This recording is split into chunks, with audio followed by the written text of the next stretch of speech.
Hello and welcome to the fourth video podcast on capacitors and capacitance. In this video, we're looking to answer the following questions. How long does it take for a capacitor to discharge? What factors does this time depend on? We're also going to find out if we can calculate what is the charge left on a capacitor at any time during the discharging.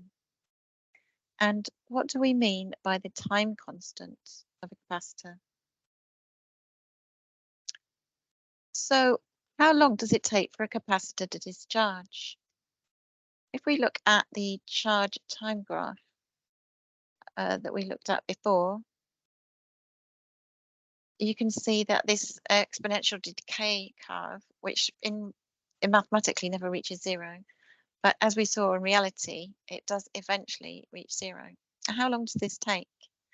Well, the time it takes for a capacitor to discharge depends on two factors. One is the capacitance of the capacitor itself, because it obviously affects the amount of charge that can be transferred onto it, and also the resistance in the circuit of the discharging circuit. This affects the rate of flow of the charge, or it affects the current. How do we know how much charge there is left at time t, any particular time? So back to the charge time graph, you can see the maximum charge here, Q naught, is decreasing exponentially. If you remember that the gradient of the charge time graph always represents the current, which is the rate of change of charge with time. If we choose any particular time t here, we can use the equation of the curve to find out what charge is left on at any particular time. The equation of the curve is an exponential decay equation, and it's given to you here. Charge Q at any time t is equal to the maximum charge Q naught on the capacitor to start with times e to the power minus t over RC, where R is the capacitor as the resistance in the discharging circuit, and C is the capacitance of the capacitor. What do we mean by the time constant of a capacitor? Well, let's look at this graph again. It's a fact that an exponential curve always takes the same amount of time to decrease by 37% of its original value, which is 1 over e. It doesn't matter how much charge you have to start with.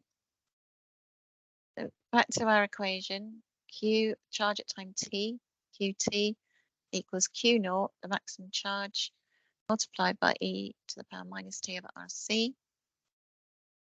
RC is the resistance in the discharging circuit multiplied by the capacitance, and that equals tau, Greek symbol tau, which is the time constant of this capacitor discharging. If we write the equation again, replacing RC with tau, time constant, we get this equation.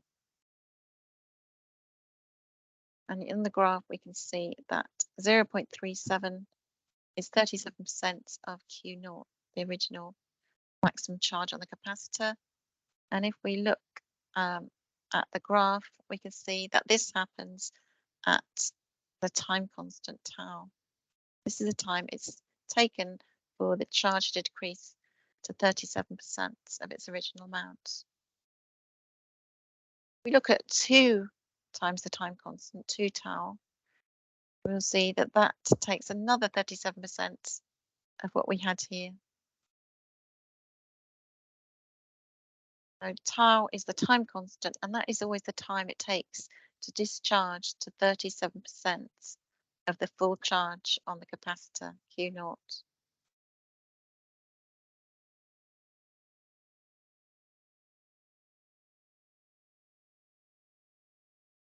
Now we're going to look at how do we actually combine capacitors in series and parallel.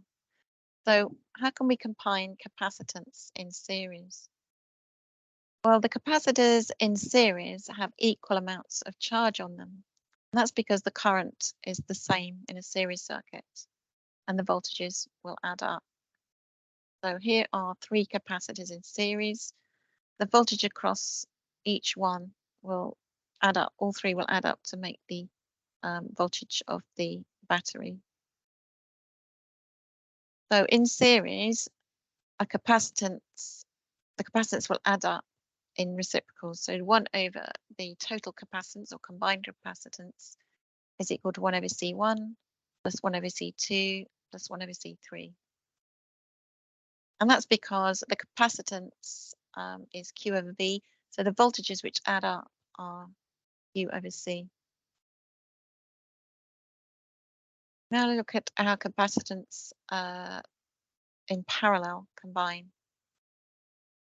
Capacitors in parallel will have different amounts of charge, but the same voltage across them. Because the current is not the same, but the current splits up in a parallel circuit and then adds up again. So the voltage across each will be the same, but the charge on each capacitor will be different. So the charges will all add up to the total charge, and the voltages is the same. So if we look at capacitance equals Q over V, then the capacitance must add up in parallel. So the combined capacitance is just C1 plus C2 plus C3, etc.